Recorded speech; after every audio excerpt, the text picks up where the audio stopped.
여러분께서는 현재 어떤 삶의 길을 걷고 계신지요? 지난 시간 어떤 삶의 길을 걸어오셨고 앞으로는 또 어떤 삶의 길을 개척해 나가고 싶으십니까? 허일 속의 길. 여러분 삶의 길을 함께 이야기합니다.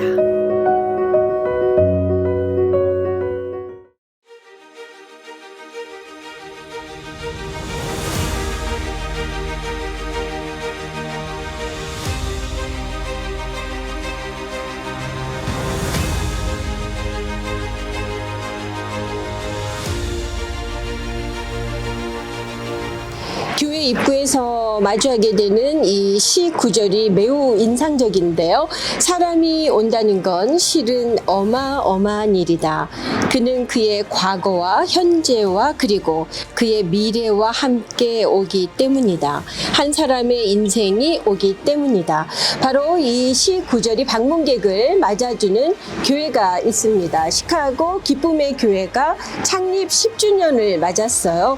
이 10주년과 더불어서 이 예배당 구입 절차를 완료를 하고 오는 3월 3일에 헌당 감사 예배도 함께 드리신다고 하는데요. 목사님 만나 뵈러 제가 여기 시카고 기쁨의 교회까지 나왔습니다. 여러분 혹시 이 시카고에 이 롱보드를 잘 타시는 어느 별에서 오셨는지는 모르겠지만 어린 왕자를 닮은 목사님이 계시다고 하거든요. 바로 시카고 기쁨의 교회 손태환 목사님이신데요. 목사님 앞에 붙는 수식어가 너무너무 많습니다. 예, 직접 만나 뵙고 말씀 나눠보도록 하겠습니다.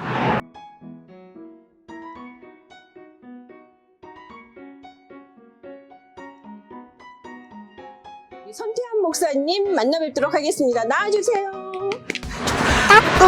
목사님 너무 어색해 하시는데요. 예. 반갑습니다. 목사님 어느 별에서 오셨어요? 아니 어린 왕자라고 말하기에는 좀 늙었지만 그래도 어린 왕자 흉내내는 시카고 기쁨의 교회 손태환 목사입니다. 반갑습니다. 오늘 네, 목사님께서 직접 또 교회를 소개해 주실 텐데요. 저희 한번 들어가 보도록 할까요, 목사님? 같이 가실까요? 네, 교회가 굉장히 아름답습니다, 목사님. 특히 이 스테인드 글래스가 압권인데요. 네, 스테인글래스 통해서 들어오는 햇빛을 보면서 네. 말씀 묵상하고 기도하면 정말 은혜가 절로 되는 그런 곳입니다. 네, 너무 아름다운 예배당입니다. 시카고 기쁨의 교회입니다. 예, 목사님 이렇게 직접 교회를 방문할 수 있는 또 기회를 주셔서 감사합니다. 네, 저희 교회 와주셔서 정말 반갑고 환영합니다. 오는 3월 3일 이 창립 10주년 감사 예배 더불어서 또 헌당 감사 예배를 드리시게 됐잖아요, 목사님. 네. 정말 의미 있는 일이 아닐 수가 없는데요. 앞두고 계신 소감이 어떠십니까? 누군가에게는 10년이라는 세월이 짧을 수도 있지만 10년 동안 이 교회가 여기까지 걸어올 수 있었던 것이 너무 경이롭게 느껴지고요. 하나님께서 인도해 주신 그 걸음 하나하나가 그저 감사할 뿐입니다. 또 10주년에 맞추어서 하나님께서 이 아름다운 예배당을 선물로 주신 것 다시 한번 하나님께 감사를 드립니다. 10주년에 맞춰서 또 이 헌당 감사 예배도 함께 드리시게 됐잖아요. 네. 예배당 구입과 관련돼서는 좀 특별한 하나님의 계획과 인도하심이 있었던 것으로 알고 있습니다. 목사님 조금 나눠주시죠. 네, 저희 교회가 한 2년 전에 이 예배당을 사용하고 있는 홀리 트리니티 루터란 처치의 교회 건물 사용에 대해서 문의를 했었고요. 그래서 이 교회 렌트로 들어와서 예배를 드리게 되었습니다. 그리고 한 1년 전쯤에 이 교회가 팬데믹을 겪으면서 좀 어려움을 겪게 됐어요. 네. 또 교인들도 연세도 많으시고 또 줄기도 하고 어려움 가운데서 이 교회가 교회의 미래를 놓고 고민하고 기도하는 것을 알게 되었습니다. 다른 루터란 교회와 이렇게 같이 머징을 하는 것도 논의를 하는 것을 알게 되었고요. 그래서 저희 교회 리더십들이 기도하면서 논의를 거쳐서 이 교회에 제안을 했습니다. 저희 교회에 오너십을 넘겨주시면 저희가 여러분들이 돌아가실 때까지 네. 이 교회에서 지금까지와 똑같이 같은 시간에 같은 장소에서 예배 드릴 수 있도록 도울 것이고 예. 건물 사용료도 전혀 받지 않을 것이고 그리고 루터란 교회로서의 정체성을 지킬 수 있도록 예배당의 모습이나 또 교회의 간판도 그대로 둘 것이다라고 약속을 드렸어요. 그러셨군요. 네. 그리고 어르신들이 교회에 올 수 있도록 억세스하기 좋게 최선을 다하겠다라는 제안을 드렸을 때에 이 교회 분들이 너무너무 기뻐하고 또 놀라고 감사해 했습니다. 네. 그러면서 저희 교회의 오너십을 넘기는 과정 속에 저희 교회 성도들에게 최대한 경제적인 부담이 가지 않을 정도로 네. 정확히 얼마라고 말씀을 드릴 수는 없지만 네. 감당할 수 있는 선에서 빚을 지지 않고도 네. 감당할 수 있게끔 이 교회에서 너무 감사하게 배려를 해주셨어요. 그래서 정말 그 과정에서 한인교회가 미국 교회가 죽어가는 모습을 보면서 그것을 이렇게 그냥 테이크오버 하겠다라는 그런 의도가 아니라 어떻게 하면 두 교회가 함께 주님의 몸된 교회로서 같이 살 수 있을 것인가, 또 각자의 사역들을 주님의 몸으로서 감당할 수 있을 것인가, 여기에 초점을 두고 함께 논의를 하면서 서로가 너무 기뻐하면서 이 과정이 그러셨군요. 감사함 속에서 이루어졌습니다. 네. 이 목사님, 지역사회와 이웃을 향한 교회의 책임 또 역할에 대해서 강조하고 계시지 않습니까? 이번에 지금 말씀 들어보니까 예배당 구입 과정에서도 이분들을 최대한 배려해 주시면서 이분들이 계속해서 신앙생활을 이어가실 수 있도록 하는 것, 그것도 어떤 지역사회에 대한 책임의 하나일 수도 있을 것 같아요, 목사님. 현재 더불어서 교회에서 실천해 나가고 있는 여러 가지 일들이 있다고 들었습니다. 네. 저희 시카고 기쁨의 교회가 강조하고 있는 것 중에 하나가 교회의 세상에 대한 또는 이웃에 대한 책임이에요. 그래서 저희 교회가 지금 현재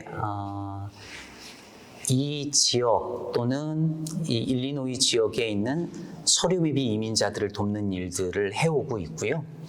이민자 보호교회 네트워크와 함께 그 일을 하고 있습니다. 또한 지역에 지금 이 즈음에 난민들 문제가 또 심각하게 대두되고 있는데요. 난민들을 환대하는 사역도 저희 교회가 중요한 사역 중에 하나로 지금 하고 있습니다. 또 저희 교회에 기후정의 TF팀이 있어요. 그래서 하나님이 주신 이 창조 세계를 바르게 회복하는 일에도 힘쓰고 있습니다. 이번 이 감사 예배에 특별한 목사님을 또 강사로 초대하신 것으로 알고 있습니다. 오시는 목사님에 대한 소개 부탁드릴게요. 이번 3월 3일에 있을 창립 10주년 기념 예배와 그리고 헌당 감사 예배를 위해서 필라델피아에서 흑인 빈민 사역을 하고 계시는 이태우 목사님께서 오시게 되었어요. 이태우 목사님께서는 거의 벌써 20여 년, 이제 20년 가까이 되어지는데요. 필라델피아의 미국에서 가장 위험한 지역이라고 불리는 그런 흑인 빈민가에 홀로 들어가셔서 거기서 직접 사시면서 그들과 더불어서 삶을 공유하고 그리고 그 흑인 아이들을 위한 서머 캠프도 진행을 하면서 그곳에서 살고 사역하고 계시는 귀한 목사님이세요. 이미 거의 20년 가까이 그 일들을 또 해오셨기 때문에 여름마다 하는 서머 캠프가 되면은 그 지역 거리에서 아이들이 나와서 목사님과 또 헌신한 교회들이 함께 진행하는 프로그램에 참여하면서 아이들의 삶이 이미 바뀌어 가고 있고요. 심지어 듣기로는 그 지역 갱들이 목사님을 보호해 주기도 할 만큼 예, 이미 그들 속으로 깊이 들어가셔서 그렇게 살고 계시는 너무 훌륭한 목사님이시고요.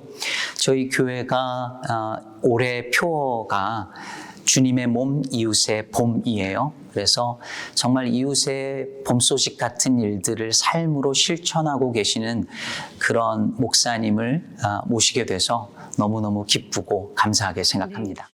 목사님, 시카고 기쁨의 교회는요, 전체 성도들 가운데 이 젊은 층의 비율이 참 높은 교회로 소문나 있거든요. 네. 네.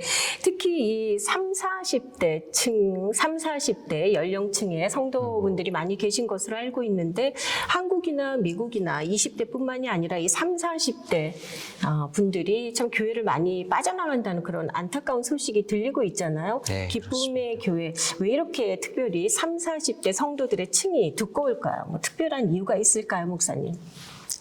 글쎄요, 특별한 이유를 굳이 꼽는다면 교회 리더십들을 젊은 분들로 저희가 이렇게 세울 수 있게 되었어요. 네. 특별히 당회 장로님들도 그렇고 교회 각 부서장을 맡고 있는 집사님들 또 셀 리더들이 대부분이 젊은 분들로 이렇게 구성이 되었는데, 그것이 가능할 수 있었던 것은 교회 어른들께서 그것을 적극적으로 지지하고 또 이해해 주셨기 때문이라고 저는 생각합니다. 그래서 리더십이 바뀌니까 네. 젊은 층들이 마음 놓고 일을 할 수 있고, 또 그것을 보면서 젊은 또 성도들이 교회를 찾아주시는 것 아닌가, 그렇게 생각합니다. 예. 또 이런 젊은 층들의 뒷받침, 섬김, 힘이 있기 때문에 지역사회와 이웃을 위한 여러 가지 일들을 또 추진하실 수 있는 것 같아요. 또 실천할 수 있고 말이죠. 네. 예.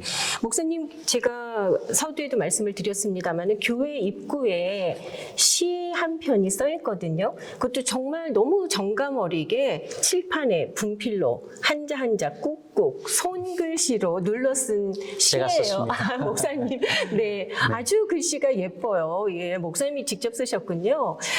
그 많은 시들 가운데 정현종 시인의 방문객이라는 시를 써 놓으셨어요. 특별한 이유가 또 있으실까요?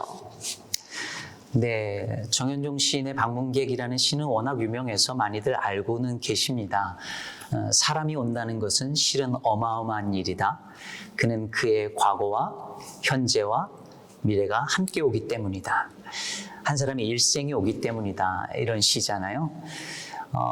이민교회에 많은 사람들이 왔다 갑니다. 네. 네, 또 와서 교회의 멤버로 정착하기도 하지만 또 떠나가기도 하고요.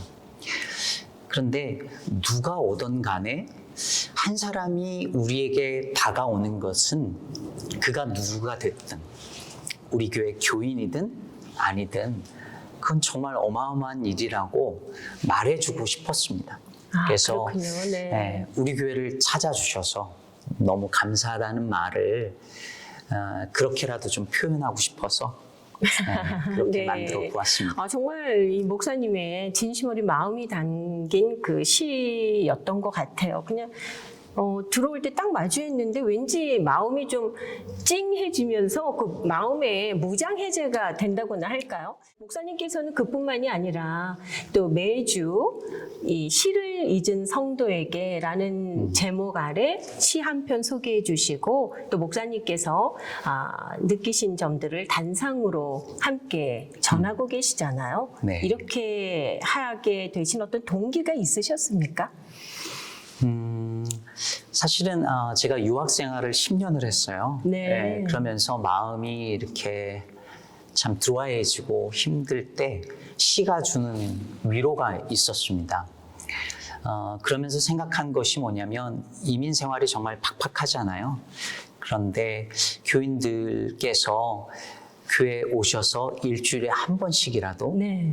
시 한 편을 읽고 또 그것을 말씀 안에서 생각을 해볼 수 있는 기회가 있다면 성도들의 마음이 좀 따뜻해질 수 있지 않을까라는 생각을 했고요.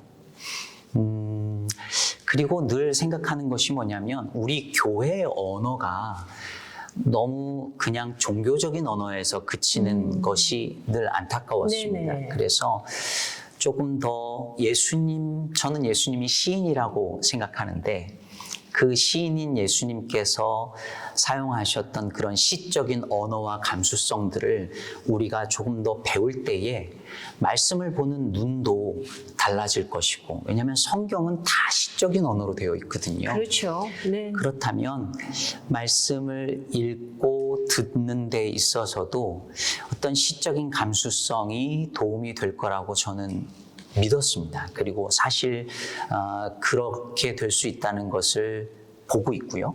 그래서 제가 매주 성도들에게 시 한 편을 소개하고 그것을 가능하면 신앙인의 눈으로 제가 짧게 단상을 그렇군요. 적어서 소개하고 있습니다. 네. 어디 쉬운 일인가? 나무를, 책상을, 모르는 사람을 안아준다는 것이, 물컹하게 가슴과 가슴이 맞닿는 것이 어디 쉬운 일인가? 그대 어둠을 안아 보았는가? 무량한 허공을 안아 보았는가? 슬픔도 안으면 따뜻하다. 미움도 안으면 따뜻하다. 가슴이 없다면 우주는 우주가 아니다. 나호열 시인의 안아주기라는 시입니다. 누군가를 안는 건 그의 어둠을, 무량한 허공을 안는 일입니다. 슬픔과 미움을 안는 겁니다. 안아본 사람은 알지요. 슬픔도 미움도 안으면 따뜻해진다는 걸. 이 어려운 시기에 이웃을 돕겠다고 나선 교우들의 작은 몸짓이 저는 세상을 향한 안아주기로 보이네요. 주님께 안겨본 이들이기에 할 수 있는 일이겠지요. 이 낯선 시기가 끝나면 우리도 서로 안아주도록 해요. 신명기 1장은 말합니다. 사람이 자기의 아들을 안는 것 같이 너희의 하나님 여호와께서 너희가 걸어온 길에서 너희를 안으사 이곳까지 이르게 하셨느니라. 아멘. 성도 여러분들은 어떻게 생각하실까요? 목사님의 의도가 잘 전달이 되고 있다고 보세요? 제가 그 성도님들 좀 관찰하거든요. 네. 그러면 교회 오시면 주보를 펴서 그 코너를 먼저 보시는 분들이 생각보다 많이 있으세요. 그렇군요. 네, 그래서 네네. 좋아하시는구나. 그리고 특히 조금 연세가 있으신 여자 성도님들이 한때는 다 문학 소녀이셨잖아요. 그렇죠. 그래서 네네. 그 코너를 굉장히 좋아하고 즐겨 읽는다는 이야기를 듣습니다. 네. 목사님 혹시 이 미국인들이 가장 좋아하는 시가 뭔지 아세요? 아직 가보지 않은 길, 프로스트의 가지 않은 길. 가지 않은 네. 길. 네. 네. 왜 많은 사람들이 이 시를 좋아할까? 저도 생각을 해보니까 우리가 인생을 살아가다 보면 막연하게나마 가지 않은 길에 대한 어떤 동경, 미련, 아쉬움 때문이 아닐까라는 생각 잠시 해봤거든요. 네. 예. 네. 그런데 이 목사님들은 이런 생각이 별로 없으실 것 같기는 해요. 왜냐하면 워낙 확신을 가지고 선택한 길을 가고 계신 거기 때문에 목사님의 경우는 어떠셨을까? 좀 솔직한 대답 여쭙고 싶어요. 가지 않은 길에 대한 미련 혹시 있으셨을까요? 일단은요, 제가 어릴 때는 학교 선생님이 하고 싶었고요. 너무 어울리세요. 그 중에서도 윤리 선생님. 그래요? 그리고 조금 더 커서는 기독교 방송국의 PD를 해보고 싶었어요. 그러셨어요, 목사님? 네, 해보고 싶었던 자기 내드려야 되겠는데요. 시절이 있었습니다. 네. 네. 그리고 이제 신학을 결정을 해서 목회자의 길을 걸어왔는데요. 저는 잘 모르겠어요. 그 목회자의 길에 대해서 목사님들마다 다르긴 하겠지만 어떤 흔들리지 아니하는 확신, 내 길은 이것밖에 없다라는 확신을 가진 분들도 있지만 소명이라고 하는 것은 늘 끊임없이 하나님 앞에서 이 길이 맞습니까? 내가 맞습니까? 라는 질문을 늘 던지면서 평생을 걸어가는 길이라 저는 그렇게 네네. 생각을 하고요. 사실 생각을 해보면 저는 그 미국에 한 3년 정도 공부하다가 한국에 돌아가려고 왔었어요. 네네.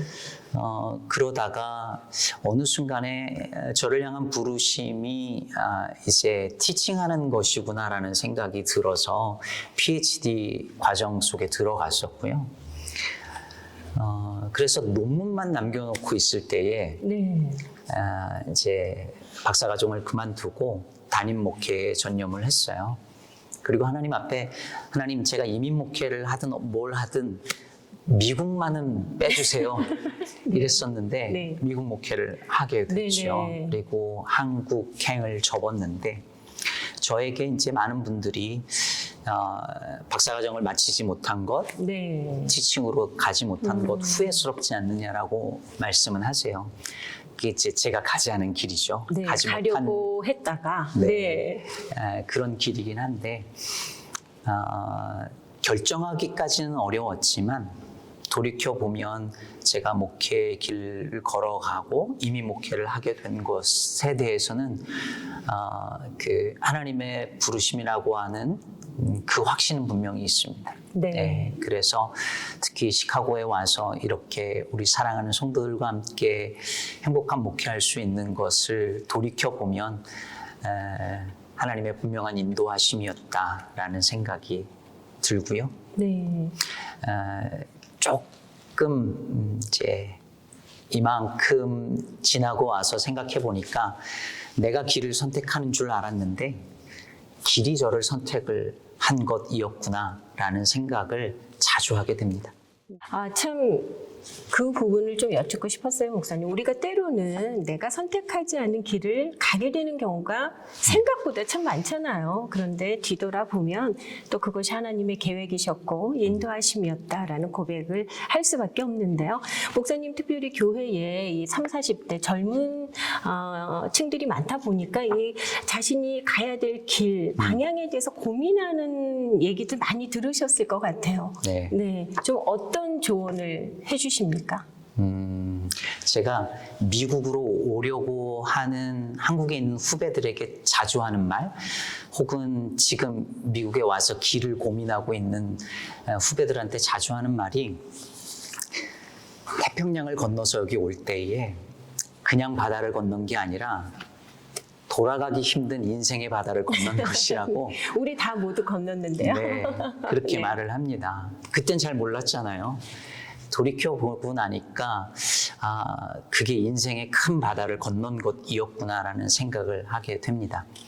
그리고 늘 길에 대해서 고민을 하지만 때로는 길이 나를 이끄는 것을 경험하면서 어쩌면 내가 선택한 길이 아니었고 또 아닐 수 있지만 길이 나를 선택했을지라도 우리 신앙의 고백으로는 하나님의 선택에 의하여 다른 길을 걸어가게 네. 했을지라도 그게 더 낫다.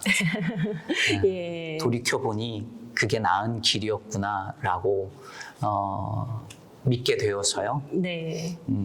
젊은 층들이 길에 대해서 고민할 때에 이 길이 하나님의 뜻인가 저 길이 하나님의 뜻인가라고 고민을 할 때에 저는 그렇게 이야기해요. 이 길 끝에도 하나님이 계시고 저 길 끝에도 하나님이 계시다고요. 그러니 너무 두려워하지 말고 옳은 길이라고 믿는다면 그 길을 두려움 없이 걸어가라고 그렇게 이야기해주고 싶습니다. 네.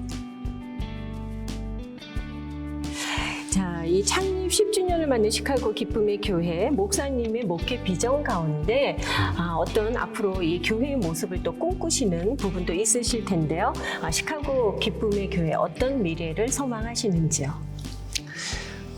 저희 교회는 하나님께 기쁨이 되고 이웃에게 희망이 되는 교회가 되기를 바라고 기도하고 있어요.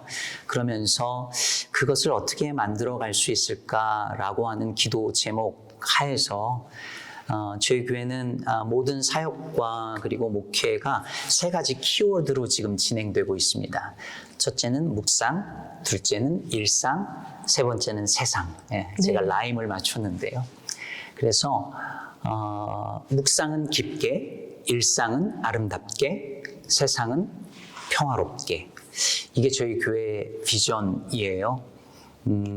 사실은 제가 품었던 비전이긴 한데 지난 3년여 동안 성도들과 함께 이것이 우리 모두의 비전이 될 수 있는지를 일종의 실험 기간을 거쳤습니다. 그래서 앞으로 저희 교회가 저는 성도들 또 특별히 오늘날에 계신 교회가 어떤 이렇게 신앙에 있어서 피상적인 또는 가벼운 모습이 된 것은 깊은 묵상의 부재에서 온다고 생각을 합니다. 그래서 말씀을 깊이 읽고 묵상하는 일을 저희 교회 사역의 기초로 삼고요.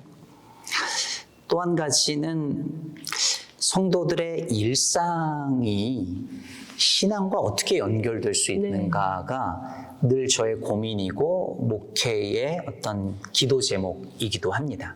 우리가 반복적으로 경험하는 가정이나 일터에서의 그런 어떻게 보면은 별로 중요하다고 여겨지지 아니하는 그 일상이 복음으로 어떻게 해석될 수 있을 것인가. 그래서 조금 더 일상을 풍요롭게 아름답게 살아가는 법을 교회에서 배우고 실천해 나갔으면 좋겠고요. 마지막으로는 교회가 세상과 무관한 어떤 그 집단이 아니라 저는 교회가 세상 속으로 부름받았다라고 믿거든요. 그래서 오늘날의 이 평화 없어진 세상에 어떻게 하면 교회가 세상을 평화롭게 만드는 그 일에 헌신할 수 있을 것인가 고민하고 그런 일에 조금이라도 앞장서려고 애를 쓰고 있습니다. 그 일을 묵상, 일상, 세상이라는 키워드와 함께 앞으로도 달려나갈 그럴 생각입니다.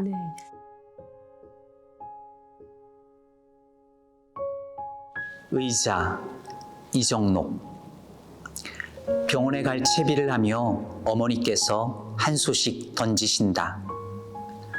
허리가 아프니까 세상이 다 의자로 보여야 꽃도 열매도 그게 다 의자에 앉아 있는 것이요. 주말엔 아버지 산소 좀 다녀와라. 그래도 큰애 네가 아버지한테는 좋은 의자 아니었냐. 이따가 침 맞고 와서는 참외밭에 지푸라기도 깔고 호박에 또아리도 받쳐야겠다. 그것들도 식구인데 의자를 내줘야지. 싸우지 말고 살아라. 결혼하고 애 낳고 사는 게 별거냐. 그늘 좋고 풍경 좋은 데다가 의자 몇 개 내놓는 거요. 어머니가 허리가 아프시니까 세상의 모든 게 다 의자로 보인다고 말합니다. 그러면서 산다는 건 누군가를 위해서 의자 하나 내어주는 것 또는 의자가 되는 것이라고 말합니다. 세상에 나를 위해서 편히 앉을 그런 공간 하나 없는 사람들에게 의자를 내어줄 수 있는 또는 의자가 되어주는 그런 삶이라면 얼마나 아름다울까. 또 그런 교회라면 얼마나 주님이 기뻐하실까라는 생각 때문에 이 시를 소개하고 싶습니다. 정말 마음에 울림이 있는 시가 아닐 수 없습니다. 목사님, 길을 찾지 못해서 아니면 마치 출구가 없는 막다른 길에 다다른 것 같아서 절망하는 이웃 그리고 소외된 이들에게 이 생명의 길을 함께 가자고 손 내미는 목사님, 그리고 시카고 기쁨의 교회가 됐으면 하는 바람 끝으로 가져봅니다. 오늘 목사님 여러 가지 짧은 시간이에요. 그렇지만 참 좋은 이야기들 많이 들려주셨는데요. 다시 한번 감사의 말씀 드리겠습니다. 고맙습니다. 감사합니다.